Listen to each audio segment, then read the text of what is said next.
Hello guys, Bangalore തിരിച്ചു വന്നിട്ട് എൻ്റെ ഫസ്റ്റ് വ്ളോഗാണിത്.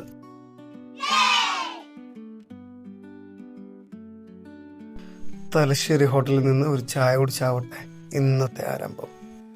ഞായറാഴ്ചയായിട്ട് ഇവൻ്റെ ആഗ്രഹപ്രകാരമാണ് ചിക്പേട്ടിലേക്ക് പോകുന്നത്. എനിക്ക് പോകാൻ തീരെ താല്പര്യമില്ലാത്ത സ്ഥലമാണ്, എന്നാലും ഞങ്ങൾ അങ്ങോട്ട് പുറപ്പെട്ടു. Bye bye. യലഹങ്കയിൽ നിന്ന് ജാലഹള്ളി മെട്രോ സ്റ്റേഷനിലെത്തി. അവിടെ നിന്ന് ചിക്പേട്ടിലേക്ക് ടിക്കറ്റ് എടുത്തു. ഒരാൾക്ക് 60 രൂപ മാത്രമാണ് ടിക്കറ്റ് റേറ്റ് വരുന്നത്. പ്ലാറ്റ്ഫോമിൽ എത്തിയ ഉടൻ തന്നെ ട്രെയിൻ വന്നു. നിൽക്കാനേ നേരം ഉണ്ടായിരുന്നുള്ളൂ, ഇരിക്കാൻ എവിടെയും സ്ഥലം കിട്ടിയില്ല. ഇതാണ് സാക്ഷാൽ ബാംഗ്ലൂരിലെ വേൾഡ് ട്രേഡ് സെന്റർ. ഈ കാണുന്നത് ഇവിടുത്തെ പ്രശസ്തമായിട്ടുള്ള ഇസ്കോൺ ടെമ്പിൾ. ഞായറാഴ്ച ചിക്പേട്ടിലെ സ്ഥിരം പല്ലവി തന്നെ. ഒടുക്കത്തെ തിരക്ക്. ഈ ഒരു തിരക്ക് തന്നെയാണ് എനിക്കിഷ്ടമല്ലാത്തത്.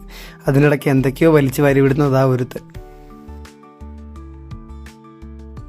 പുതിയ റൂമിലേക്കായിട്ട് കുറച്ച് ലൈറ്റ്സ് പർച്ചേസ് ചെയ്യാന്നൊക്കെ വിചാരിച്ചതാ, പക്ഷെ എന്താണെന്നറിയില്ല, മൂഡ് ശരിയില്ലായിരുന്നു. അതുകൊണ്ടൊന്നും വാങ്ങിച്ചില്ല. കുറേ ഫോട്ടോസും വീഡിയോസും എടുത്തിട്ട് നേരെ ലുലു മാളിലേക്ക് വെച്ച് പിടിച്ചു.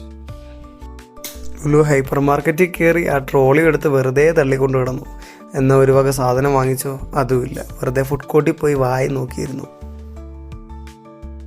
വയറ് വല്ലാതെ വിശന്നപ്പോൾ ഡൊമിനോസിൽ പോയി ഒരു പിസ്സ ഓർഡർ ചെയ്ത് അതിനു വേണ്ടിയുള്ള കാത്തിരിപ്പ്.